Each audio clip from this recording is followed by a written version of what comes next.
বলো মা, কার্তিক পুজোতে তোমার কিছু বক্তব্য? মা ভাবছে ছবি তুলছে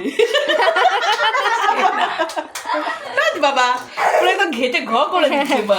মায়ের কিছু বক্তব্য আছে? নাইটি পরে কি ছবি তুলবো নাকি? হ্যাপি হ্যাপি কার্তিক পুজো। হ্যাপি কার্তিক পুজো। হ্যাপি কার্তিক। আর বন কি বলতে চায়? বন কি বলতে চায়? বন মেকআপ ছাড়া ফটোই তুলতে চায় না, এই জন্য বনর কোনো বক্তব্য নেই।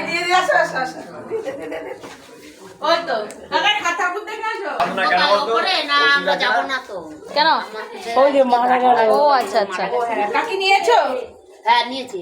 এই তোমার শাশুড়ি কাকি পাঠিয়ে দিও। দাও আমাদের দাও। এই নাও নাও নাও। এই তুই তো সোয়েটার পরে নেমে পড়েছিস। এটা ওরতে নাও। এই একটাই হবে। না না নাও। বলে আমি বড় মানুষ। হ্যাঁ হ্যাঁ। তোমার মা। কার মা? তোমার মা? আমার মা? আমার মা তোমার মা। এই যে। আচ্ছা, তুমি ঠাকুর দেখবা? হ্যাঁ? হ্যাঁ, আচ্ছা।